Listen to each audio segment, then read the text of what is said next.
Hey, remember during the last election, the big threat Democrats made, other than that it will be the end of democracy, if Trump gets elected, their big go-to was that the world won't respect us. We won't get along with anyone.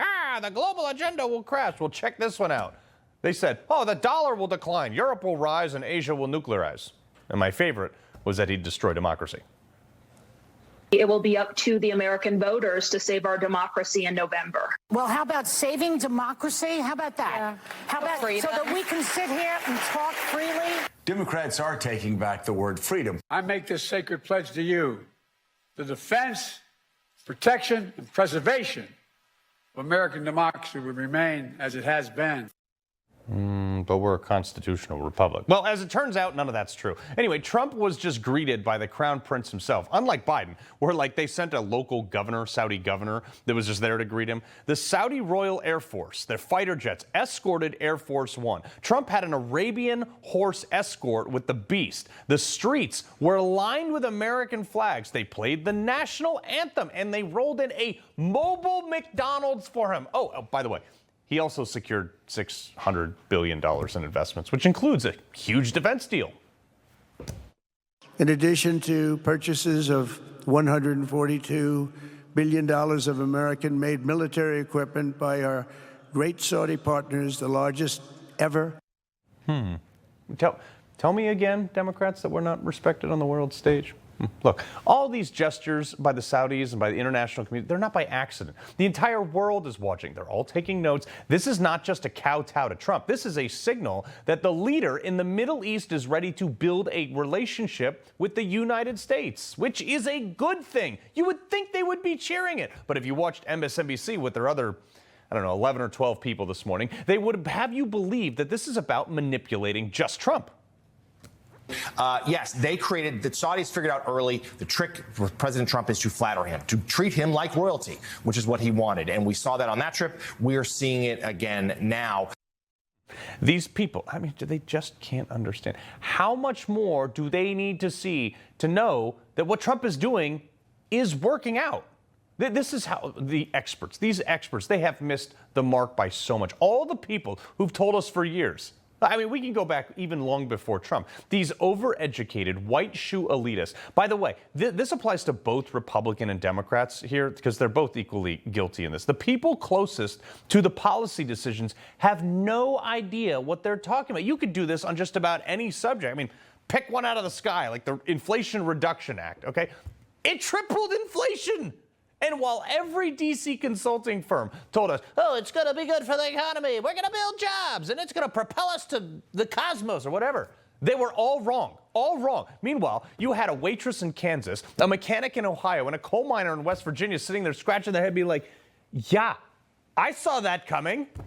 Why is the college, this is probably why college is becoming a joke, but these people all went there. They're supposed to have these fancy degrees. And the entire D.C. government establishment has completely misconstrued the education for intelligence because they don't seem to have any. D.C. is like this process over function institution where change is the enemy of progress. And progress is only marked by how much government money you can throw at it, not any actual achievement.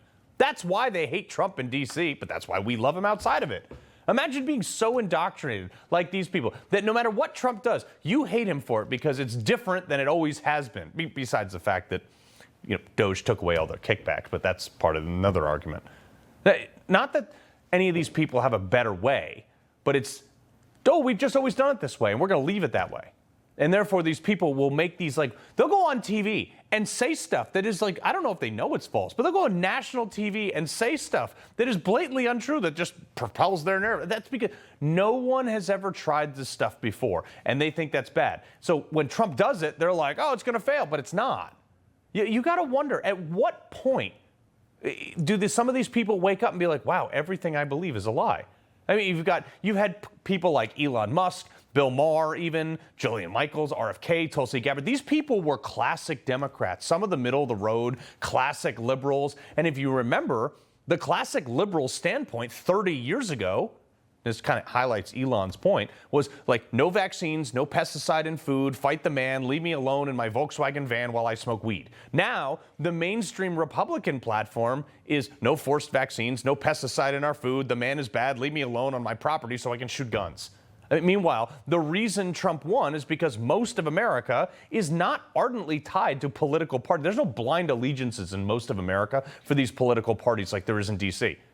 And they recognize what works and what doesn't work. And speaking of what does work, inflation just cooled again today, proving again that Trump kind of knows what he's doing here. It's the lowest it's been, in fact, since Biden's first month in office. Ain't that weird? And instead of a bunch of commentators and political consultants giving Trump a thumbs up, they're like trying to spin this as something that Biden did or whatever else they can come up with.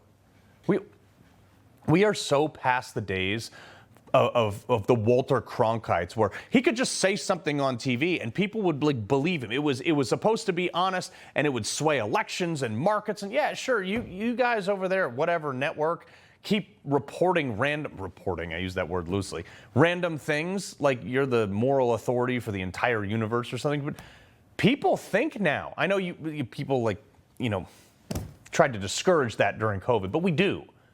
Prices are down on almost everything. Yet you're telling us it's bad for the economy. It's not. There's no way to run cover on this for Democrats right now. Tomatoes down 8.5%, lunch meat's down 2%, gasoline down over 10%, cars and truck rentals, remember that was a huge one, that's down 8.7%, airfares down over 5%. All that fear-mongering that tariffs were going to destroy the economy, blah, blah, blah, blah. My favorite was when Democrats said the tariffs would be passed on to consumers. And I would just sit there and be like, ugh. You serious? Now do corporate taxes, you mathematically illiterate troglodytes. After Democrats making the argument over the price of eggs, and Trump's like, I don't know, he got into office and like 7 hours later, they're like, hey, the price of eggs hasn't come down. Well, now they're down 50%. You put that in your pipe and smoke it, libs. Every time they say Trump's ideas won't solve problem X, they do. And if you need any more proof of the experts being wrong again, the result of President Trump's tariffs. J.P. Morgan took the rather dramatic step yesterday of updating their assessment of the chances of a global recession. It went from 40% to 60%. That means it's more likely than not, in J.P. Morgan's view, that the United States will experience a recession this year. That was a few months ago, but weird because, look, oh man, they have it right there on Bloomberg. The experts today and said, oops.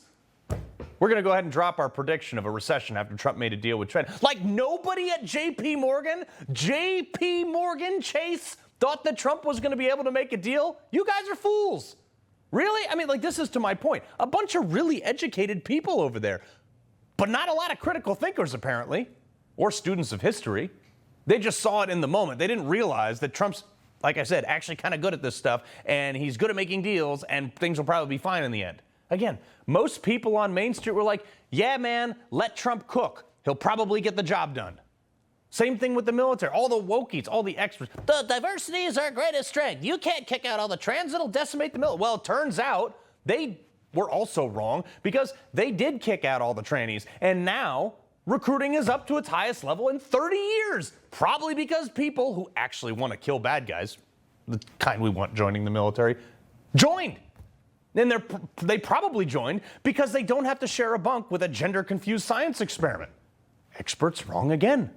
Look, you and I know that Trump is not going to screw this up, okay? So my plea to these people making these wild predictions that, by the way, hurt markets and hurt people's savings and 401k, these people have been wrong more than Jim Cramer. So listen to the man.